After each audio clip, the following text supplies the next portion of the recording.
Assalamu alaikum wa rahmatullahi ta'ala wa barakatuh.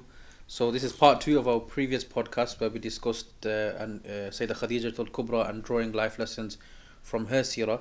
So we want to turn it to something a bit more contemporary. For that we've been joined by one of our original panelists, Maulana Hafiz, he who must not be named because he never mentions his name or character. Oops. And we've got with us Maulana Sheikh Waseem, mashallah, and our brother Bilal. So we want to talk about more contemporary issues. For example, the youth are suffering. Marriage is not as common as it used to be now. I think the culture that we live in has a great influence on that. But what are the main things that are burying marriage in this day and age is what I want to discuss. So, Faddal, Sheikhuna. Bismillah ar-Rahman ar-Rahim. Hope everybody's well. Welcome to part 2. So I think we can start off by looking at the reasons why you'd want to get married and maybe the mindset of young people today and why they want to get married. And on that regard, the famous hadith of the Prophet sallallahu alaihi wasallam comes to mind that a lady is married for, and it works both ways, but a lady is married for 4 reasons: her beauty, her wealth, her lineage, and her deen. And the Prophet sallallahu alaihi wasallam said, get the one that has deen. May your hands be covered in dust, which is a dua for the people who are searching for marriage. So we see that the Prophet outlined the driving factors behind wanting to get married to somebody of the opposite gender. And we all search probably for beauty and wealth more so than lineage as well. But and deen is at the bottom of the list. So we want to get married because we want to share life with somebody. I think as you grow older, you have to have. I was thinking of this the other day. You have to have unconditional love. That is what we need in life. Somebody you can trust. Yeah. Fall back on. And when we're young, it's our parents. They, subhanallah, what a blessing parents are. But as you get older, obviously you want to share that with somebody, your own friends as well. You got friends that are your mates, and they'll cover your back and they'll always be there for you. But then there is the aspect of a much more intimate relationship that you can share with a spouse. And like you said, it's got to be built on that trust and that fully, being with each other. And yes, unconditional love, that no matter what happens, we'll be there for each other.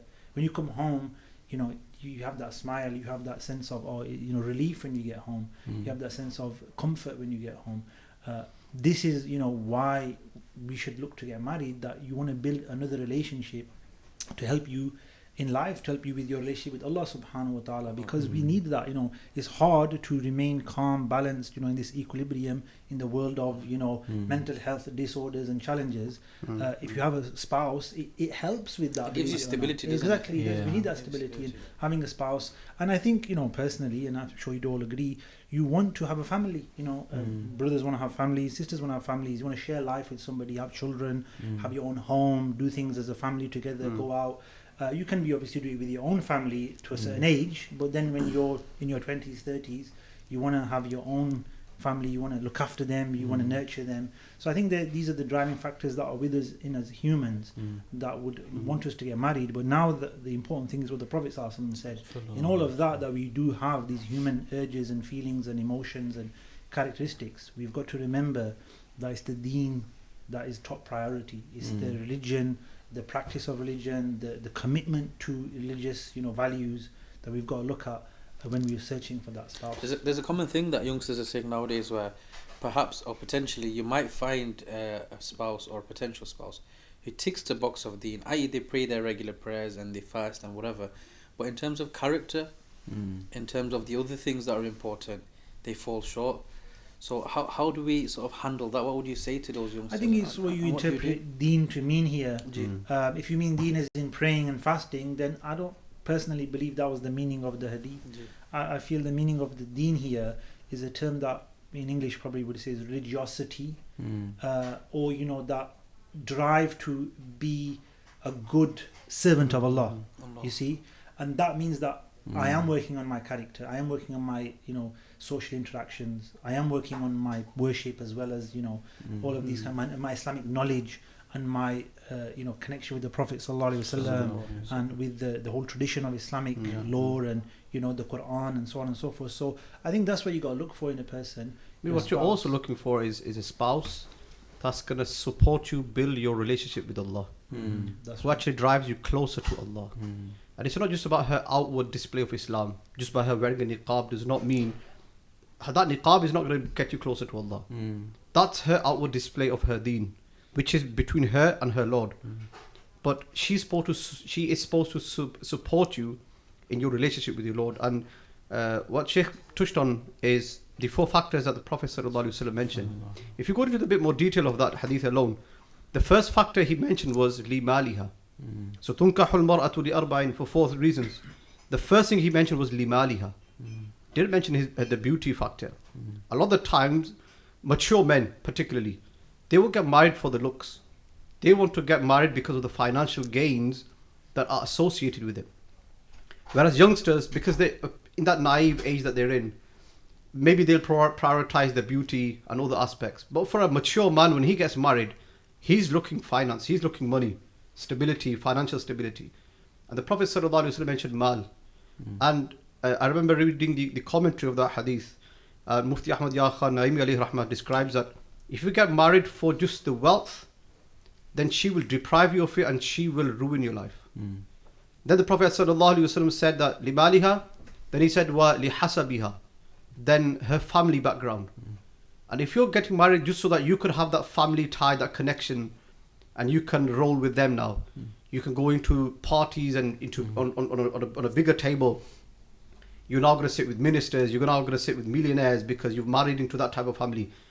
Then they will make you feel very little. When they take you to those parties and those dinners, they'll make you feel very little, and they will belittle you in front of others because you don't have a leg to stand on. So if somebody's getting married for the hasab and nasab, that's going to ruin you. And then the Prophet ﷺ said, li jamaliha, for her beauty. And beauty is something that's going to perish. Once she has 2-3 children, and she's no longer has that appeal, that physical appeal, because a lot of the time potentially we have, you know, when young men, adults think of women, they have a particular figure in mind and this is what I'm looking for.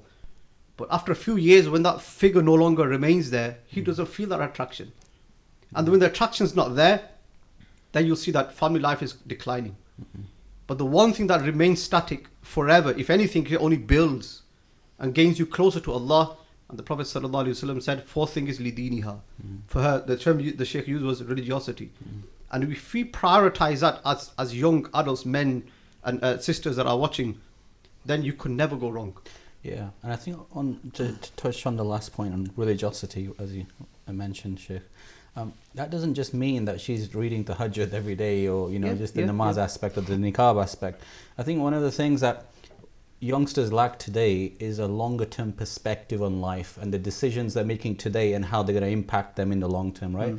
So I'm talking from personal experience. When I was looking for a spouse, one of the things I was thinking of is, who is that woman that would be the right mother for my children, right? To raise responsible Muslim children that will be a positive contributors to society. So this also is linked to that 4th element of religion, right? So we have this stigma around religiosity, and that means your wife's probably going to watch this later on, yeah? Yeah, just so whatever you say, yeah, you know, be careful. Only saying good things. But yeah, it's tone changed. We gotta get away from this stigma attached to this word, religion and religiosity, right? Because it means much wider things than what people assume it to. So. Yeah, I think religion, like you said, deen here means, I think it really means somebody who's intelligent. Because an intelligent person is somebody who prepares for the next life. That's, you know, right. This is a temporal world. It's going to end. The beauty is going to end. The wealth is going to end. We're going to go into the same grave with the same shrouding, the same process, janazah. So what we're going to take with us, that's the person that you're saying the long term. That's right. You know, am I preparing for my akhirah? Am I going to leave behind pious children? You know, am I going to try my best to teach them? Is my spouse going to aid me in that? These are the real values we need to see in our spouse or search for within ourselves as well as our spouses to then make a decision. Whereas if we miss that out, like you said, everything else might be perfect, but it's not going to result in anything of value in the long term. Bilal mentioned something beautiful. I mean, when you're going out to search for a spouse, you're looking for a mother, not just a bedroom mate, because that mate will support you in that desire of yours for a few years. After that, when the real life kicks in, you've got a child or two, that's when you know whether that woman is really mother material. And as a society, then that brings along another discussion alone. Are we really nurturing our daughters to become mothers? We're looking for that mother material, but are we really producing that mother material? And then that's where men who are serious for marriage then find it difficult to find a spouse that is emotionally intelligent, religiously intelligent, and who can then, you know that when you step outside your home, you're working, you're doing your 9-hour, 10-hour shift, knowing that at home your child is safe, is in good hands, is in good company. Knowing that that mother will teach her to recite Bismillah, will teach that child to do istinja with water, not tissue papers, yeah? All of that stuff comes in. So when a father comes home and he sees a child performing salah without him having to even insist or emphasize, he knows I've chosen the right woman. And from the rights of a child has a right to a good mother. And this is something we discussed, I think, was it day 3, when we were talking Sayyidah Fatima radiallahu anha. He has a right, or she has a right to a good mother. Are we producing those mothers today? What happens in a situation where quite often we see families today where the child doesn't have a good mother or a good father? How do you then snap out of that vicious cycle of then that child becoming not a good mother or a good father for their children? So now if a family is in that vicious cycle, how do they snap out of it? It's a difficult question. It sort of links to that whole discussion of the nature and the nurture. Yeah. What produces what, and I think everything plays a role, 100%. Your nurture sometimes does define who you are. Yeah. Sometimes the nature, if you've come from, for example, broken background, generally speaking, your perception of life will be pessimistic, very negative, and things like that as well. But deen changes everything. In fact, we're suffering in this day and age of defining womanhood and manhood and whatever and all of that stuff.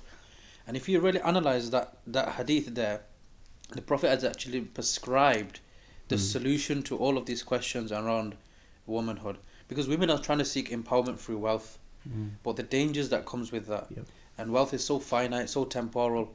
If it goes up, if it goes down, then you go up and you go down with it, don't you? Statistically speaking, I think about 70% of divorces in the UK take place because of financial disputes between the two spouses. So For example, both are professionals, both are working, and then they dispute over the monies and financial contributions that each makes.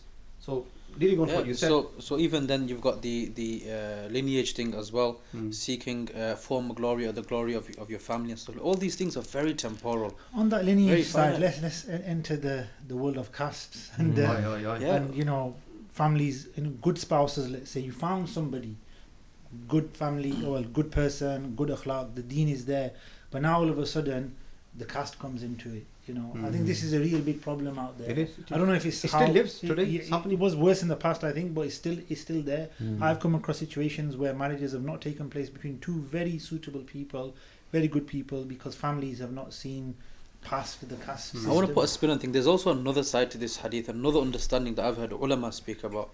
That when the Prophet is mentioning the 4 khisal, the 4 qualities, and he says the fourth, fadfar bi dhati din, taribat yadak, that this is not a dham, it's not a rebuke of all of these as well. Meaning these are genuine factors that you should look for within a woman. Like you can't just say I'm going in just for her deen, and you've totally disregarded a physical attraction. That creates even more problems down the line. Likewise, if you say, okay, I'm going for the deen, but I don't even care who her family is. Well, her family defines who she is and the qualities, traits that she's inherited. So that hadith is actually an approval. It's an approval, not tacit, quite a vocal approval that you can't marry for these things. Factor all these things, and of course the greatest of the factors is the deen. So we're not rebuking those who say that yes, I would like her to be earning financially, I would like her to be attractable to me and all of the attractive to me. That's a good thing. And that hadith that you quoted in the last session about when the Prophet asked the companion, have you seen her? And he said no. You need to go look at her. So that's iqrar, it's taqreer, sorry, of him affirming that you can, and beauty is definitely part and parcel of that journey. But deen makes all of those things. When they fall short, the deen makes sure that religion is strong, that relationship is strong. You mentioned about how considering the family is also important, right? I think again in the last episode what we're talking about is sometimes you have situations where a proposal has come in but you have no idea about the person, right? And you have no one to cross check or vet how suitable this candidate is. I think in those scenarios, one of the things you can do, and people often do, is look at the parents. Because the parents usually are a good indication. Not just the parents. So I'll draw on a very personal experience. How did I get married? Yeah. So the way I got married was my wife, she's a friend of my sister.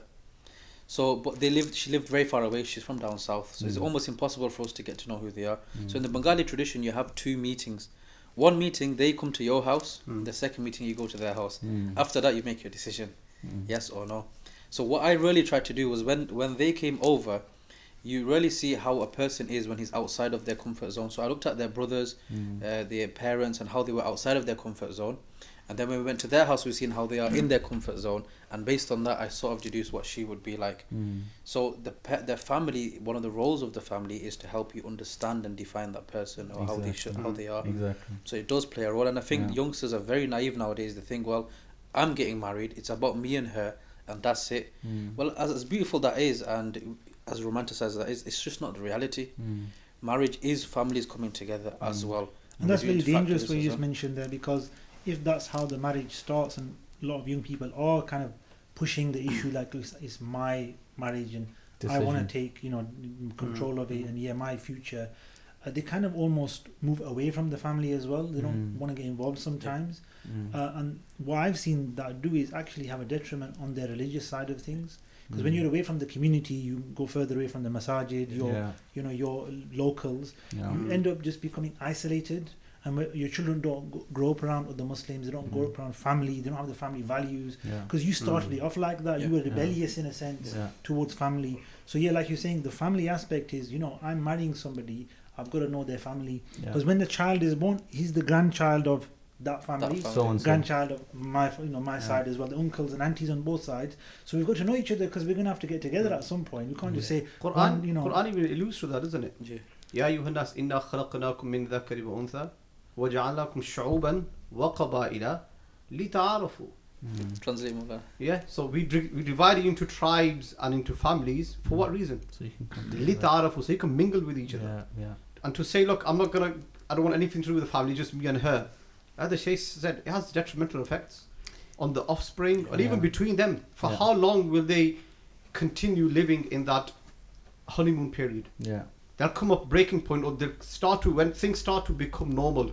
So from cloud 7, they come back to earth and realize this is the same person now every day. There's nothing much more. It becomes a standard, doesn't it? And then you have a child or two, and life becomes just the norm. That's when you start to feel the missing piece in that maze is the family. It's interesting. So go ahead. Sorry. It's interesting. I think after you have a child, that's probably the time where you find out really the reason why those two people married, right? Because if they're still at sukoon, if they're still at peace, it's probably they married more than just the beauty and the honeymoon period, right? So I think that's also tells a lot more than you can see a lot more and understand a lot more about two people from the behavior after a child is born. Just touching on that spite thing as well, it's very common. Being an imam, we've led many nikahs where we've seen the parents not totally happy with what's happening. Now, in light of Sharia, it's all right, you can still get married, but spiritually that has a great detrimental impact on that relation. Can you imagine trying to build a life without the pleasure of your parents involved? When the hadith says that the pleasure of your Lord is in the pleasure of your father. When the hadith says that Jannah is beneath the feet of your mother. And now with that monopoly, you go and marry someone in spite, just to hurt them, or just to, I don't want to do what my parents do. It's very, very dangerous in this day and age. And majority of masajid and imams will actually decline such a marriage to conduct that nikah. On that point, Malana, let's talk about it the other way around then. What about the other way, where it's arranged by the parents and children go along with it a lot of the time, and they don't challenge the parents, and a lot of the time it works out well, sometimes it doesn't. But what about that side of things? Should we just submit? The term, even off camera we mentioned this, I try to refrain from the term arranged marriage. It has a connotation of dictatorship, forced marriage, you being oppression. Like we've gone back 1,000 years, and it's we're living in the Stone Age or something. What's wrong with 1,000 years ago first? Nothing wrong with that. Actually, in fact, those times were better. I'd rather be alive in those times. 1,000 years ago, we would have been amongst the likes of Sheikh Abdul Qadir Jilani. Allah, Mashallah. Yeah, you would have been amongst the likes of Hudud Atali Hajwari alayhi rahmah. Mashallah. Those would have been the local ulama that you would go and see. Amazing. The great awliya Allah. So, God, you were saying about the arranged Yeah, so I'd rather use the word assisted marriage. Ji. Yeah. Okay. In essence, what they do is assisting you in finding that spouse. Nobody's forcing you. Forcing women like almost at gunpoint, get married, otherwise, that's not happening. The reality is, they support you in finding that spouse because you lack that experience. See, a lot of times, I think youngsters forget that their parents know them too well. Yes, they become confident in their decision making because I've been to uni, I've got a degree, and I made my decisions.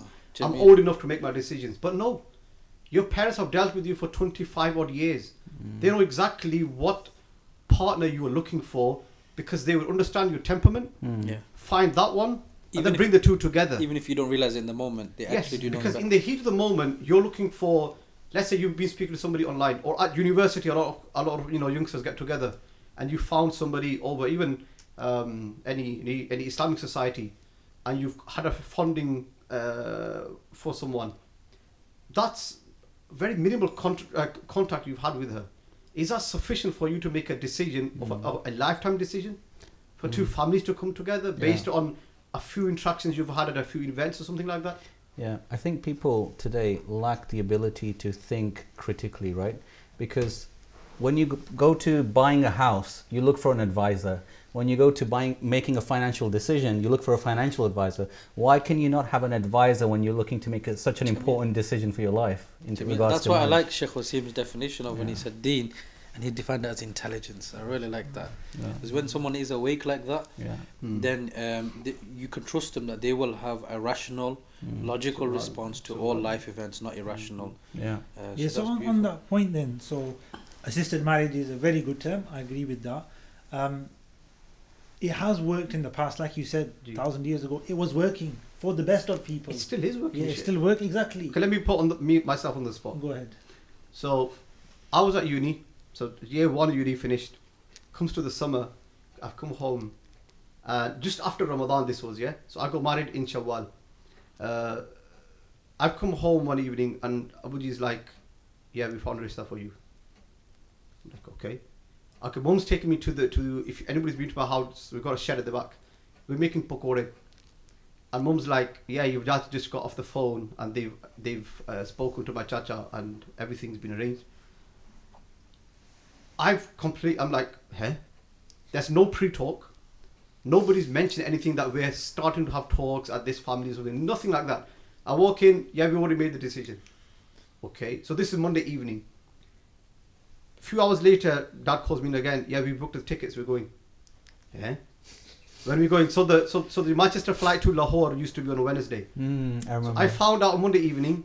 Wednesday afternoon, we're on the flight to PK. Within a week, Dad's arranged the gold and the clothing and everything. And by Thursday, married. Subhanallah. Okay. And initially, what they told me was it's only going to be a verbal contract only. That's it. I'm like, yes, that's cool. Just ijab qabul, job done. Okay, the night before the ijab qabul, I'm told, no, it's a full whack. I'm like, rah, that's come really. But point being, I've never seen her. I didn't even know about her background. All I knew is that Dad's arranged it. And alhamdulillah, my relationship with my father is such, I trust him 110%. MashaAllah. And that wasn't a forced marriage. That was an assisted marriage. So when I've not had to do any financing, I've not had to buy her gold, I've not had to buy her any ring, none of those. Parent took on all those financial expenses and just said, look, here it is, get married. Yeah. Well, this is the thing And now. I could never complain till today. I think that was the best decision ever made for myself. Because they trusted, they knew who I was and they knew what would work for me. They found a partner of such, job done. You keep on mentioning this word. I just want to add before we move on to trust. And I think ultimately it is about trusting your parents and especially your father to make the right decision, right? If you don't have that trust, then I can tell you, whether you call it arranged marriage or assisted marriage, it's not going to work out, right? So that really is the key. If your relationship with your parents is weak, whether it's an assisted marriage or whether you've gone out and found somebody yourself, that trust is never going to be there with your parents. But that's what you should be doing. from a young age, having that relationship with your parents where moving on when you're making big decisions in your life, you know they will have a big input. And Hafiz mentioned it and he moved on. Getting married to somebody without the dua of your mother, without the dua of your father, you're living a life and being deprived of their duas. How can you ever want? How can there be barakah in that? How can It's no blessing. The point I wanted to make was people might turn around and say, well, Hafsa, in your situation, you had no choice, or you were robbed of your choice, or you were robbed of your liberty. But the reality is, as youngsters, do you really know what's best for us? I would say, do we really have a choice? I want to retain my right to choice, but do I really even know what's good? Am I experienced in life like that? And why not delegate it to the person who knows you better, who knows, who only wants khair for you? And that's another thing youngsters often fail to understand is when your parent harshly says no to you, it's not happening, it's not happening, it's not happening, whatever. They're not saying it out of spite. These people sacrifice their nights for you, their physical body, their health, their wealth.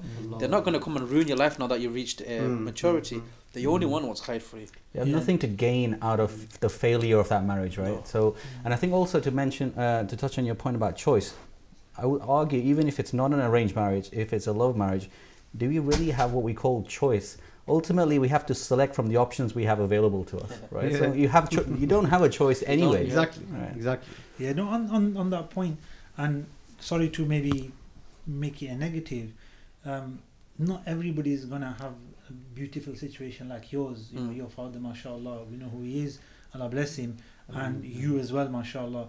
I think a lot of people will be looking at that thinking, Malana doesn't know our realities. We don't have fathers like that. They just force us to get married to some random cousin that we hate. You know, they're like, you know, what's going on there then? So how can you get married to somebody you hate? There is, I think, you know, this reality out there, exists amongst the children of the migrant generation. So what's happened now is the parents don't actually know their children. There's a language barrier. I've seen families where the children don't speak the mother tongue and the parents only speak the mother tongue. Wow. So how will they ever even know each other? There are kids out there. I've met them in my own social circle. Yeah, my dad doesn't even know who I am really. Just knows my name. And I say hi and bye to you. That's it. He doesn't know what I like. He bought me clothes. I don't even like that colour. So how can I trust him to? How have they been brought up then? Surely there must have been a common language through which the upbringing occurred. You'd be shocked. No, but this is that's why this is the reality of the upcoming generation, which we have to address. You know, even in my situation, when I wanted to get married, I was in Syria, and I really wanted to get married. And we actually, maybe I shouldn't share too much. We had a competition amongst the brothers who could get married first. I wouldn't, by the way. One brother was ahead of me. I thought he'd beat me. So we five was living in a house together in Syria. Let's say first was second David Beckham. Yeah, that's so it. It was second. Not too bad. So I phoned my dad. He was in England. I was in Syria, and I said, look, thinking of getting married. We were thinking of, you know, in Syria there's a lot of people, you know, from other countries. Brothers getting married to ladies from Turkey, from parts of Africa, the Syrian ladies, Allah bless them all. So there was options, you know.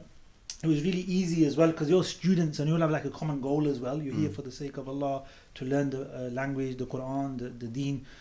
So they organize it, the institutions there help and support. So I had that in my mind. So I was a bit, you know, this is my life. I'll, you know, do this. My dad said, okay, if you want to get married, go to Pakistan. I was like, what's in Pakistan? He goes, there's, you know, possible spouses for you there. And, you know, I knew there was a few options there. Okay. I'd always known of that. So I said, okay, you know, if you want me to go to Pakistan and that's the best way to do it, fine. So a similar situation to you, but a bit more of a, I could have said no, I could have said maybe, I could have delayed it, I could have said, okay, I'll think about it again. It wasn't done or anything. Then I spoke to him. I raised the conversation myself, I want to get married. So I said, okay, so they all booked their tickets to Pakistan, all my family in England, all siblings and everyone. And they were waiting for me to arrive. I had booked my ticket, but they didn't believe that I'd booked a ticket to go to Pakistan because I was in Syria. Like, you know, the contact was like minimal in terms of you had to go to internet cafes to make the calls and stuff because it was so expensive to call on the normal lines and everything. So I was like calling them like every 2-3 days or fourth day, not like, you know, messaging and stuff. It wasn't regular. So eventually I told them, you know, I'm coming, and I arrived on the Sunday in Pakistan. I got there, and then I found out then. That I asked my dad, I goes, okay, so, you know, among the possible choices, what have we got, etc. My dad said, this one, you know, are you happy with that? I goes, yeah, you know, alhamdulillah. I had that in mind as well. I was happy. So it's not my choice taken away from me. I knew what I'm getting myself into, and I raised the question. and I was happy to take that. And like you said, everything was taken care of. The elders got together on that Sunday. I arrived, they got me up in the afternoon to say the elders are here, make dua. They did a little dua, and then on Wednesday we had the whole nikah, and everybody came, and alhamdulillah. Sheikh, I just wanted to touch on something. You were saying you were in Syria, and then your father asked you to go to Pakistan, and you got married. I think there's currently at least I'm noticing, a hype with the younger generation of marrying someone from a different culture. Mm-hmm. And my personal experience and my personal view is that I think there is a wisdom to marrying someone within the same culture. It's one less barrier to get over, right? When after you get married, and also to touch on your point, Fahim, it allows the families to come together. Yeah. When you have a clash of cultures, have something in common, isn't it? You have already a common ground to start that relationship on, right? And personally, I'm actually against that tradition. It's quite controversial, but I don't like that because we're living in a day and age where globalization itself has caused the loss of so many cultures. Mm-hmm. And now if we keep marrying outside of the culture, we're losing our mother tongue as well. We're adopting qualities of the tongue that we're speaking now, which is English. Mm-hmm. Whereas if you observe amongst the English culture itself, it's not really working out for them, to be honest. Mm-hmm. If you look amongst their statistics, amongst the people who go down their routes, how many of their relationships are surviving? Whereas you look at our parents' generation, through the absolute thick and the absolute thin, no matter what's happened, you can see your parents go all out at each other and never left each other. But on that point, before anybody watching says they're against, multicultural kind of stuff and everything. Yeah. No, that's my personal view. You mentioned that we were out there. It was different out there because you were in a multicultural society, especially as students. We didn't see culture, you're right. But not in a negative way that we didn't want to see it. We saw Islam just as, Muslims from around the world. We saw culture, we saw African culture, Turkish culture, we saw it. But it wasn't like I didn't want to get involved in that or it's going to be a compromise. We had one common language, which was Arabic at the time. Like you said, you're going to follow the language. We were all speaking Arabic out there. So, like you said, it wasn't, so for me, it wasn't this popular kind of, somebody from another ethnicity. Okay. It was just an option that was available. And I never aspired to it, actually. I said earlier that, I thought of that. But it wasn't really like I need to get married to somebody from another culture. There's an opportunity here. No, it was, as soon as my dad said go to Pakistan, I was like, fine, that's probably going to be a lot easier. Questions. Live questions. Live questions. Bismillah. These are from the live. What age did you get married then? 25. I was 25 years of age when I got married. Bilal, how old were you? I think I was 25 as well. 25. I think I was 25. 25 I was a bit 26 probably. I was 21 when I got married. Mashallah. I told you, it was first year uni ended. Yeah. And that's like within the summer, job done. Before you go to year 2. Alhamdulillah. Done, dusted. And yourself, Hafiz? I just turned 24. I'm still 24. Mashallah. Recent married this year. Okay, there's another question. Very personal questions here, mashallah. Please, this is what you get when you're live. But just on that 25, I touched on it before, I think once. There is this subject that. But just before you carry on, I will say to the listeners, I wish I got married earlier when I did get married. Yeah, alhamdulillah. I will say that. Okay, what? Carry on. Okay, is it a good idea to marry somebody with a different belief system or a different aqeedah? Is it a bad idea? Of course, think of the children, think of the families, think of yourselves. Your belief, for me personally, and I think for a lot of people, is number one. Your aqeedah is the biggest priority in life. What you believe about this world, about Allah, about the akhirah, about the Prophet ﷺ, that is is more important than a marriage. It's more important than anything in life. You will not sacrifice your aqeedah, your belief, your doctrine for anything, because it could take you out of Islam. It could compromise it make you less of a person if you believe in what you actually believe in. We have to have conviction in that. So if you have a conflicting belief to somebody else, or there's conflicts with yours, let's say that way, then you can't accept that. You can't accept that. It's making life difficult for the generations to come. It is, They'll actually lose their identity. Yes. They'll all be lost between the two. Which one am I to follow? And we've seen it. It does happen. And then you see the younger generation, they say, I know some brothers and sisters, they say, this half of my family is Sunni, this half is Shia, they do this, then this time I have to meet with cousins and they do that, and I want to be this way. And it's happening. It's happening. So I remember a term you used, if a Sunni and a Shia gets married, what do you call them? He came up with the term. What is it? When a Sunni and a Shia get married. Is it this a halal joke, yeah? Yeah, it's a halal joke, yeah. Then when a Sunni and a Shia get married, you actually get sushis. Well, one thing just to touch on in regards to the next generation, if you mix aqeedas between a marriage, I think one of the things you want to do and to enable your child to have the right upbringing is provide clarity, right, to the child. And if you're mixing two Aqeedahs, that clarity isn't there. Difficult. And then what I think you're doing in the long term is when that child grows up and is like, already my parents are not on the same page when it comes to belief, you're opening the door for that child to go and explore other belief systems. Okay, let me throw in a bit of a spanner here, right? Yeah. Okay, why is it allowed then for a Muslim male to marry Ahlul Kitab, people of the book? Are they really Ahlul Kitab now? Let's just take the scenario they are Ahlul I Kitab. don't think they're actually Ahlul Kitab. Let's leave the situation that are practically speaking, but they were allowed and they did marry Ahlul Kitab. Yeah. Okay, now that's not even a different I Aqeedah, think- that's Iman and Kufr almost, isn't it? I think it should be conditional to a person who has knowledge and has that emotional intelligence that even after marriage, he will not allow the child, his child particularly, to be to take influenced, on or yeah. take on the influence from the other side. Okay. For somebody who doesn't know the deen, isn't emotionally or religiously intelligent, he's making a very big mistake. Yeah. That child of his could probably step outside of Islam from a very young age. Also- In fact, when he's not even at home, the child's having the upbringing in the lap of a woman who's not following Islam. That child is picking up everything of Ahlul Kitab. Most likely, you actually exposed him and have left him in their hands for them, that child to now become them. Two things I want to You add actually is, lose quite. though it is jaiz, Yeah. the verse actually stipulates that وَلَا عَبْدٌ مُؤْمِنٌ خَيْرٌ مِّن مُشْرِكٍ, Yes. that to marry Yes, a believer is yes. in any case always going to be better for you. And Allah says the same thing about the female, وَلَا أَمَةٌ مُؤْمِنَةٌ خَيْرٌ مِّن مُشْرِكَةٍ وَلَا أَعْجَبَتْكُمْ. So that was the first thing. The second thing related to what were you saying before Islam? Opening the door, confusion. opening Yes. clarity and opening the door. So radicalization, Yeah. I want to Yeah. touch on this point. Okay. How does radicalization occur? You'll find that it comes from the confused household, Lack of identity. where children are growing up and they can't trust their parents' version of their religion. They want to find okay. something. So they will look for it elsewhere. Whereas if you grow up with that trust, And you know the extremists, right? They're preying on these They kind of prey on people people. as They well. look for Looking for broken people homes. that are confused, that are searching, that don't know, haven't had that solid foundation education, and then bang, you know, they'll Yeah. entice Sheikh, them. I'm into getting that. so many questions. there's a Let's sect go- out there. Let's take Yeah. questions. This is, If I can think, conclude, there is a sect out there that's, you know, people call it the conservative version of Islam.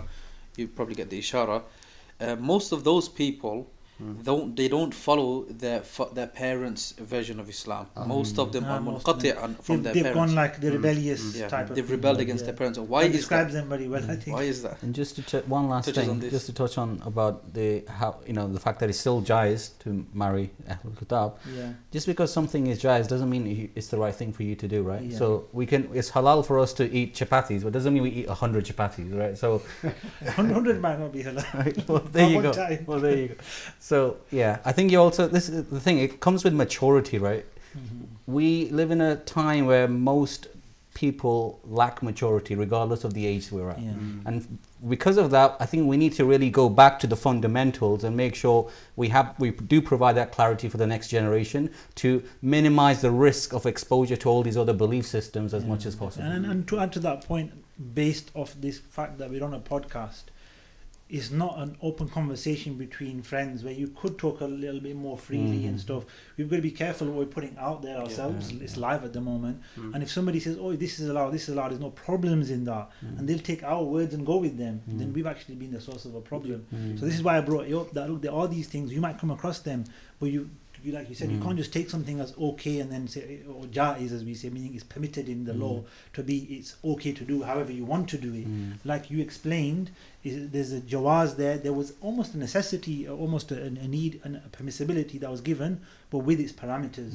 And that's how we need to understand, you know, everybody thinks that the rulings are just simple and straightforward.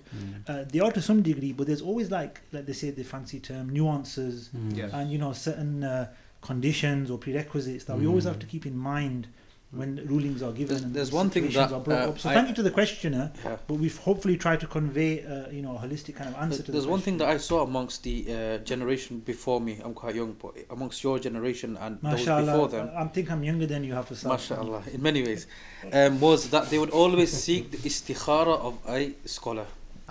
This was a very, very beautiful thing, that regardless of what the law said or not, I'm going to ask a representative of the law, which are the ulama in essence, and get their second opinion on things. And this was something that I really liked amongst especially the Pakistani community.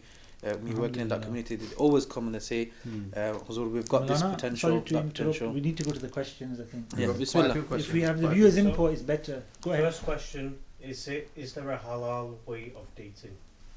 Is there a halal way of dating? So, all right, go on. Fadal Maulana. Myself? Halal way of dating.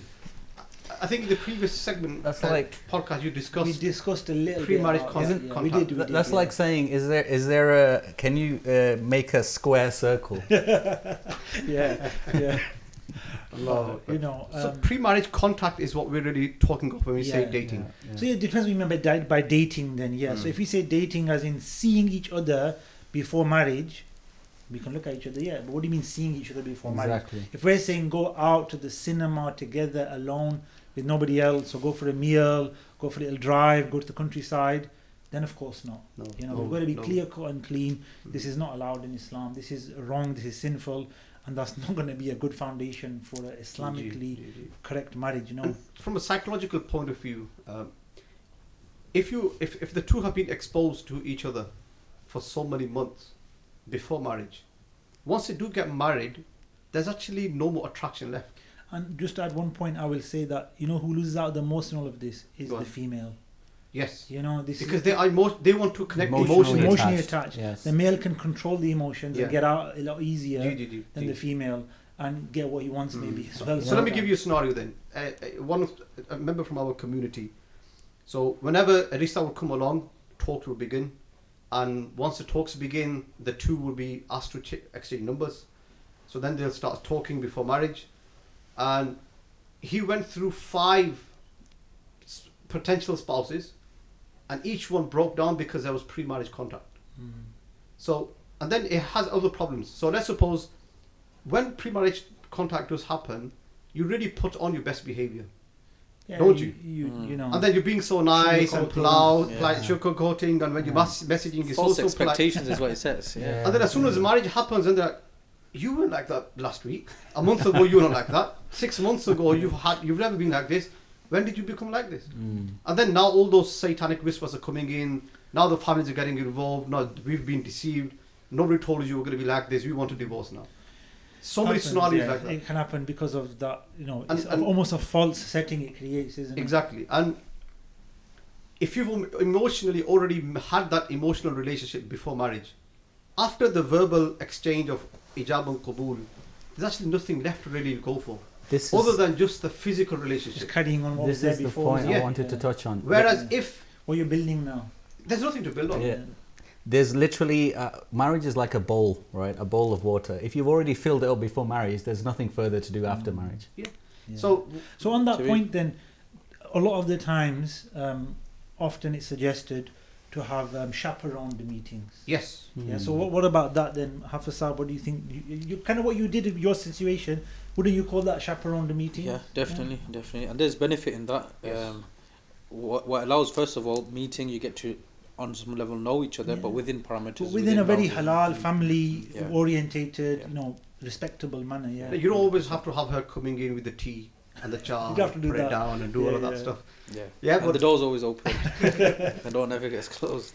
But I mean, one example I've seen, a friend of mine that was looking to get married, they went around to a few homes, and the manner they did it in was that the two of them went into the other room, leaving the door open, visible to everyone. That's halal, that's jais. That's what happens in our culture. So after the meeting, you get that moment where you get to ask like health questions and personal questions and these kind of things. But they do keep the door open, and every now and then one of the siblings will just walk by and make sure it's all okay. Sheikh, what about? There's no panic buttons being pressed. There's no buttons in there.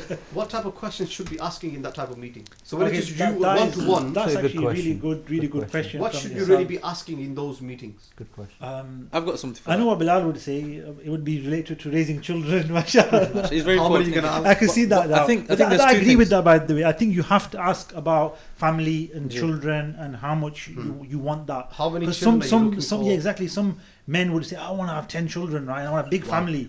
And the wife would be like, I thought we were going to have 1 or 2. Yeah, so I'm not marrying this guy. Like 10 children.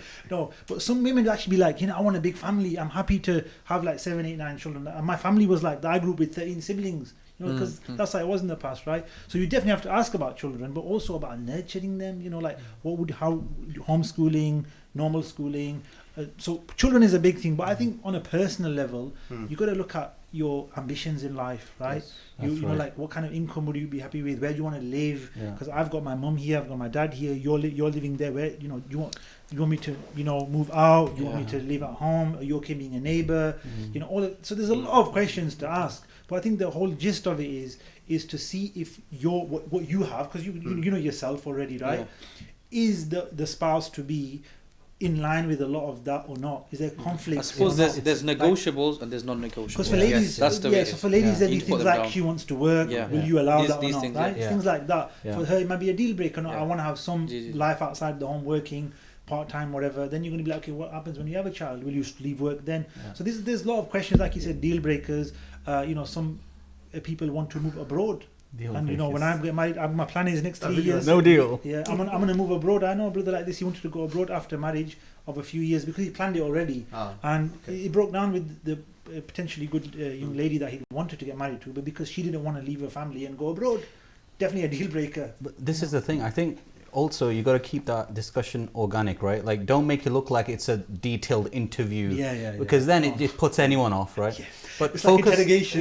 It's not an interrogation. But at the same time, you have to be honest and frank. That's true. Honesty and frankness has to be at there. least on the fundamentals. So don't cover everything, but like some of the key points that I've seen disputes on with other families is living together or not living together. The wife working after marriage. Children, when she wants to have children, when do both of them think it's the right time to have children? Those kind of key fundamentals, right? As long as you're covering them and you're getting a fair sense of, do our visions align for the future?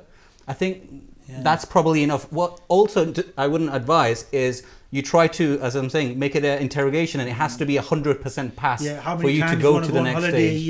Where do you want to go on your holidays? That's going to What about scenario-based questions? Is that something? I think what you have to do is what you said. When even before you have the meeting, there's always deal breakers before them. I'm not going to meet with him or her because not in my parameters. The same when you have these conversations.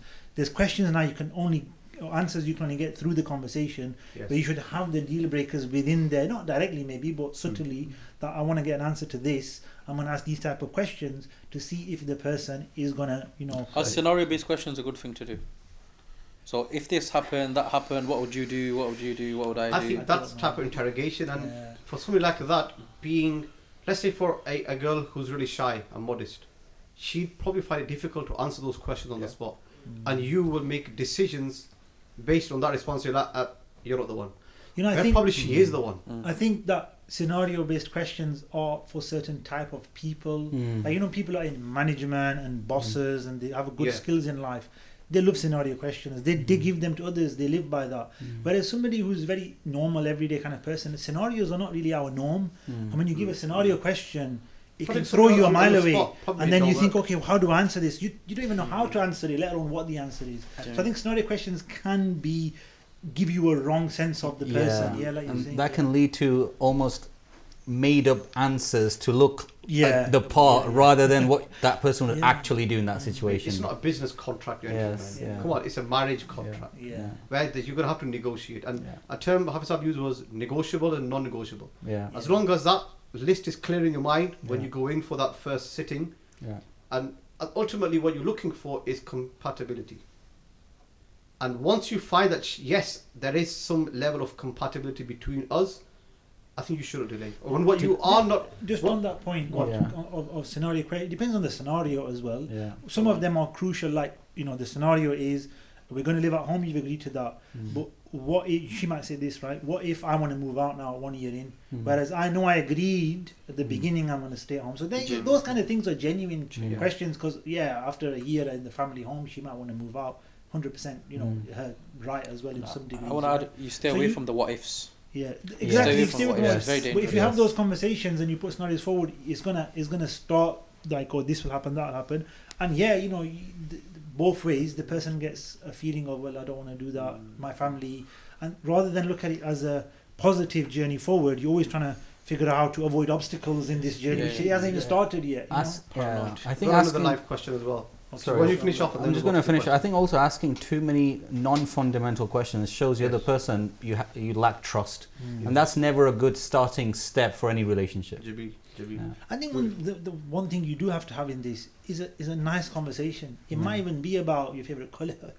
Just keep it real. Keep it real, like within that conversation. Football team as well. Your football team, exactly. That's a hot one. Have this general kind of level of discussion, because you need to know whether you can have that in the long run. Can this person have questions a are flooding in it? If they can answer these questions, that's fine. What if they can't talk to me about interests and just general convo? You just touched on something that I wanted to mention in the previous episode, which was, we're talking about when is it? Does love come before marriage, or does marriage come before love, right? And for me, as long as you can hold a conversation with someone, I think love will always come after the marriage, right? But this is one thing, at least from my experience, I've felt that being able to hold a conversation, and that you can find out with the questioning before the marriage, is a critical element. I think this is also one of the reasons now, you mentioned it earlier with the language. Yes. When the language is not there, especially when people are marrying from back home, as we call it, they can't have the conversations. And, especially... they complain, they're like, we don't know them, we can't get to know them, we got married thinking it was going to be like this. So they're not enjoying marriage, they're not building the marriage. Why? Like you just said, there's that communication, there's that, having a conversation. Because, I'm not saying people here are better than there, or they're worse than us, or better than us.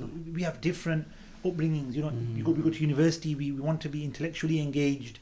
We have like interests in our communities and families, and people from, let's say, a different environment, maybe same ethnicity, but brought up differently, may have different interests in life, different ambitions, different goals, different way of communicating even, and you don't find that very, although your families are very similar in beliefs, in practices, in dress code or whatever, but we live in a different culture, like you were saying, and we've bought into it to some degree, and then trying to break out of it back to another our culture in a sense, our family's culture, is not natural. It's not really who you are in a sense. We're an amalgamation of many things here, right? I've got a scenario for you. So the two meet at uni. What would be the best way to approach their parents, or to actually, so without committing any haram, they want to do it in a halal way? How would they go about? Is this a question? That's the question I've come up with. You come up with, okay, mashallah. Because I know a lot of the viewers, we have got a young audience. Hafiz, you come across this. Look, they come to the masjid and they say, Imam Saab. The earlier you take it to your parents, the more respect you'll gain from your parents. Mashallah. And if your parents don't respect you, don't trust you as a mature individual, you might be mature physically, doesn't mean you're mature mentally. If your parents don't trust you, no matter how good that girl is, she could be the daughter of a sheikh, or she could be a sheikha herself, it's not going to happen. Ultimately, you need to demonstrate to your parents that responsibility and maturity. That look, I've handled it in the most responsible way, and that shows to your parents that, you know what, my son's actually ready for marriage. But if he starts to play games and starts to do things on the side, and then takes it to the parents clock that a mile away. And what do you think to this then? That they meet and they get to know about each other, so they say, look, we'll do it halal. The girl says to the guy, you phone my dad, the lady's father, right, and get him to phone your dad. What do you think to that? That's a bit far-stretched, isn't it? And that's happened. That's why I brought it up. Really? So the lady said, because it's respectable, isn't it? You go into the father. Is it really respectable? Without going to your father first, I know you might think you bypassed your own father. I think, look, imagine, what do you imagine so I have a daughter, right? Somebody phones you by your son. I have a daughter. Imagine 20 years down the line, I get a random call by a random person. I want to marry your daughter. I will not give my daughter's hand to a random person who just called me, unless I've been notified of it prior. I don't mean here that you get a cold call, right? Somebody's trying to sell you, in the Bengali community, we always have a middleman. We always have a middleman. I mean, there is a lead up to the call that the father knows of something, and etc. Maybe she's informed him, or the mother has or something, and then he's expecting the call. But I was thinking more of bypassing his own father from that perspective. Is that a good or bad thing? Yeah, I was just saying, in our community, we always have this middleman. There's always someone in the community who plays that role, be it Maulana, be it just an elder. And often you leave it to that person to go and investigate both, and he will create that initial contact between them. Should they get paid for that or not? I want to see that question. I think, look, out of generosity, when you're dishing out hadiyas, give him something in it. Okay, leading on from that, to preserve the girl's job, though, isn't it? To preserve the girl's I've done matchmaking, okay, and it drains you. It drains you. You're going back and forth both parties for so long. It's a negotiation. That's enough to tell you. You become the ping pong ball. It's diplomacy. Okay, we don't take anything. I'll lead a question. I've turned away previous women due to my parents not liking them. Is it important to please your parents first? So, coming back to the scenario, this university one, for example, or students, young adults, but the parents are not buying into it. Do I have to please them? It depends if it's a one-off or if they're like this with almost everyone. I know of cases where a person didn't get married and now they're too old for most rishtas to consider because their father or their mother was just never happy with any rishta they got. They thought their son was better than gold. There's other reasons for that as well. I've come across a few scenarios. Sometimes it's that they don't want that girl especially to leave the home. If you marry her off, she's going to go to another house, etc. And they rely on her maybe for income, maybe for the khidmah, the support at home. So there's sometimes reasons they have which are personal rather than for the child, which is not right because the child selfish reasons. But it has happened, I know, and this does obviously make that woman go into her late 30s probably and still not have a potential spouse or rishta or relation, and then it becomes very difficult at that age, very difficult because people then, it's a wrong thing. Maybe you talk about it. People think, why isn't she married at this age? Something wrong with her. There must be people something wrong with her. What's going on? This, that. But actually, she's fine. It's just that other factors didn't allow her to, get married. Circumstances, So another question now. We've got a male panel here, so this is really going to challenge you guys. Okay? Are we allowed females on this panel? No, not at the moment. So key things to look for a male potential. This is from the sisters. A key thing to look for a male potential. So come on. Key things to look for a male potential. So consider yourself to be the father, Okay. That's how we do it. Okay. So your daughter, what would you want for her spouse to be like? Realistic situation. Of course, as the father of the daughter, you're always going to be thinking of the financial aspect. Isn't it? 100%. That's very common nowadays. You want him to support and be comfortable in that, 100%. Definitely, but what you're looking for in a man is, it's often defined by, talk to the female now, what qualities your family generally carries anyway. So you look at your brothers, you look at your father, and you see what qualities of them that allows you to already have a good relationship with them. They're the sort of things you're looking for in a man, isn't it? The last thing you want is a sort of total alien coming into your household, who has no similarities to your family whatsoever. That's really detrimental as well. That person will become othered straight away, almost immediately. It never flows. We were talking about the poor upbringing of children, right? What if you live in a family where your father and your brother have just not had the right tarbiyah, and then is it really the right thing to do to look at them as role models of what you should be looking for in a husband? If you don't have role models, then go back to history, learn about the real men of history, and perhaps derive some qualities from them that you like. That's for me, and this actually happened to somebody else. Okay. A lady. The father chose her spouse. I mean, she knew, she met him, etc. But he chose him based on his akhlaq, as we'd say. Just that he liked the way he spoke, his demeanor, his politeness, his smile, and he saw in him something. And I met him now, and I know him. His gentleness, just calmness. And he said, "That's it. I'm happy with this." Can the same four things that the woman is married for, can they apply to the man as well? Exactly. Yeah. So is that the answer to the question? As well? So if a sister is looking for someone, she's obviously going to go through the same criteria. His wealth, and there's nothing wrong. In fact, majority of parents will base their decision on the financial stability of that male. And they have a right to do so, isn't it? الرجال قوامون على النساء. But men have that responsibility, don't they? And also because he has the financial responsibility in a marriage to provide the finances. If he can't provide the finances, he's not a suitable spouse. Surely there's a threshold of expectation when it comes to finance, right? Because some people have unrealistic expectations. This is where in Sharia we have a masala of kuf. Compatibility. Now if the family feels that this spouse is not compatible, in Sharia, the parents of this daughter have the right to go to a qadi and have that marriage nullified based on the fact that either financially he's not compatible, in education he's not compatible, or even the families are not compatible. Parents still do have that right. And if let's say a young daughter, a sister goes out and gets married on her own accord, parents do have that option, providing that there is supporting evidence for it. But I've got so many more questions. My admin is telling me it's been an hour. Let's carry on a little bit because we want to answer the question. Let's attend to the questions. Yeah. People have asked, so I think it's just courteous to. So one of them is okay. As we're talking about this, and young adults are thinking of marriage now, mashallah. After this 1 hour talk, Alhamdulillah. any wazifa for them to get married? The wazifa of Sayyidina Musa alayhi alayhi salam. salam. Come on. Hafiz The dua of Musa alayhi salam. So, Rabbi inni lima anzalta ilayya min khairin faqir. Which surah is that? This is Surah Al-Qasas. 28. Verse number. No, Surah I don't know the 28? verse. Yeah, Surah 28. The verse number. Someone can look into Look that. it up, inshallah. That dua, Sayyidina Musa alayhi salam made this dua after fleeing from Egypt. He's got no residency, he's got no family around, he's got absolutely nothing there. He makes this dua, and then Allah has him married to the daughter of what's believed to be Sayyidina Shu'aib alayhi salam, the daughter of a prophet. And the beautiful thing with that dua, Hafiz, Can you repeat it again? Rabbi inni lima anzalta ilayya min I'll give you the ayah. khairin. the beautiful thing about that dua, the Quranic dua, is he didn't ask for marriage. He didn't. He asked If you wanna for translate, Sheikh. what I'm in need. Oh my Lord, and he actually mentioned Allah first before his own need. He said, Allah, whatever you have to send down to me that I'm in need of, or give me that what I'm in need of. So you send down for me what I'm in need of.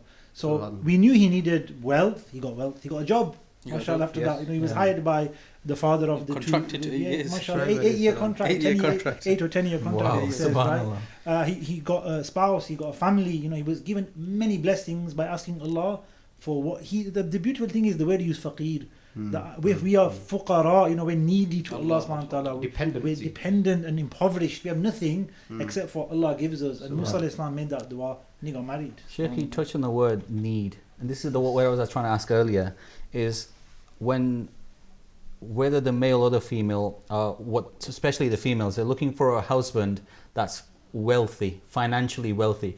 But shouldn't we advise them to rather look for a husband that can fulfill their needs? And that, from even a financial perspective, has a very different level of income that person needs to earn in comparison to wants and desires, which is completely different. You have to look at it holistically. Yeah. Have to have a portion of everything. Yeah. He can't be the perfect man. He's not going to come out of a factory with all this perfect background that you're looking for. Yeah, And the other way around as well. Other way around as well. She's not I mean, gonna be perfect. I know a brother in our community. He's my age. He went to he went to the same primary school as me. Still not married. And the reason, really, when their her mother's not actually concerned why he's not getting married. They've presented or shown so many rishtas, but it's like he wants a factory made like to the detail.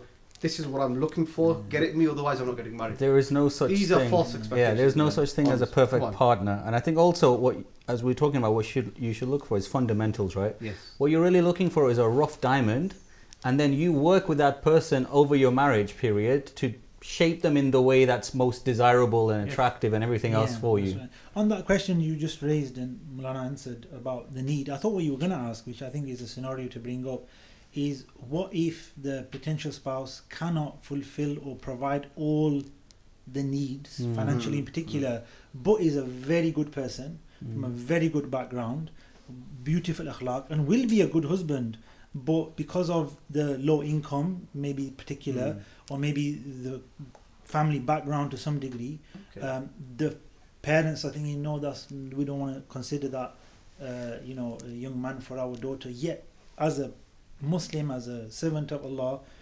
very beautiful person, really, I think if that's the only limitation, and the family was genuinely interested in marrying their daughter to this person, they would do everything within their means to get that person the right opportunities and the right skill sets to be able to go to that next level of income. And getting married is a reason for Allah to send rizq towards you. Yes, that's right. He will enrich you.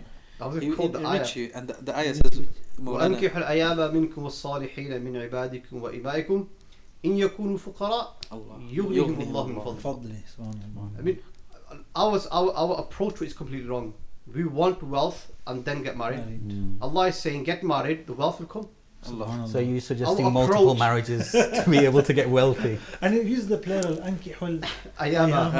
Mashallah, mashallah. Okay, one question, and open up again, please. Yeah. Is that it was just related to this money matter.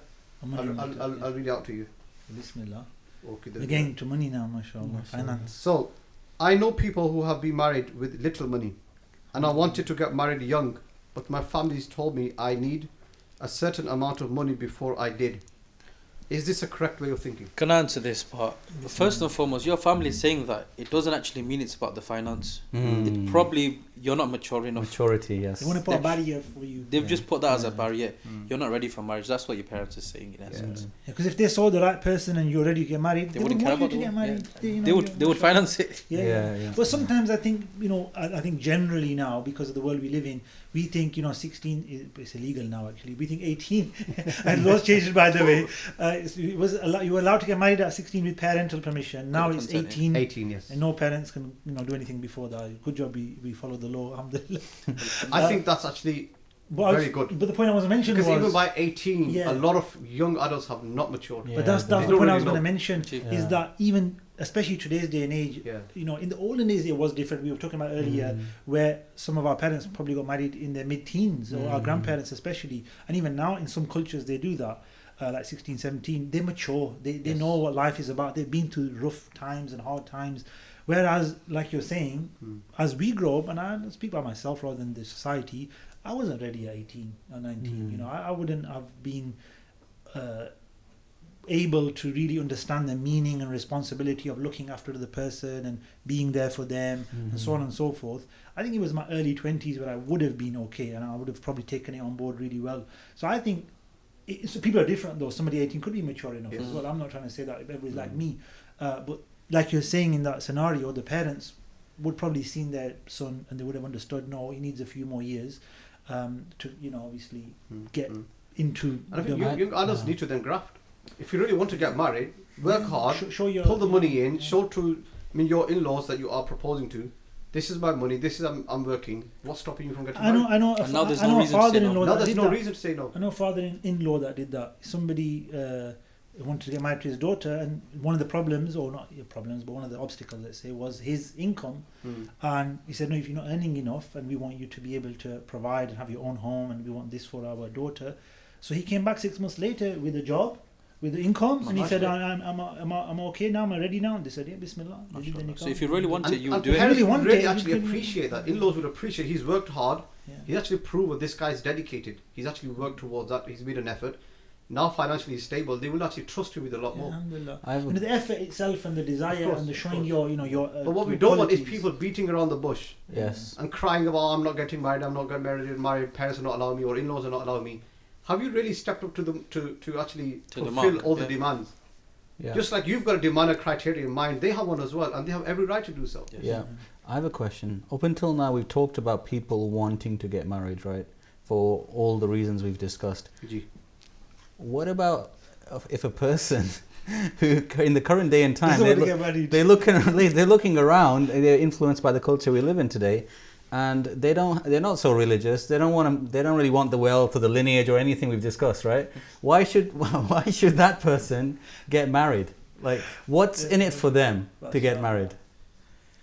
Yeah, salam. Next podcast. Yeah. I think we've been at it for a while now. I think I answered that at the beginning, really, when I said you want to share life with somebody. Yes. So if you're so introverted and so just, forget about the world, yeah, people are like that. It's not a bad thing, but yeah, some people will not get married. And you won't really enjoy a relationship until that relationship is the only relationship and you're totally dedicated. When you live in these that's open right. relationships, you can When- never really enjoy it. At the Until end you're of not the day. ready to commit to somebody Yeah, and you commitment, don't want to get yeah. married, then you shouldn't really force yourself into that But situation. sooner that is better, because you start to, because the time is ticking.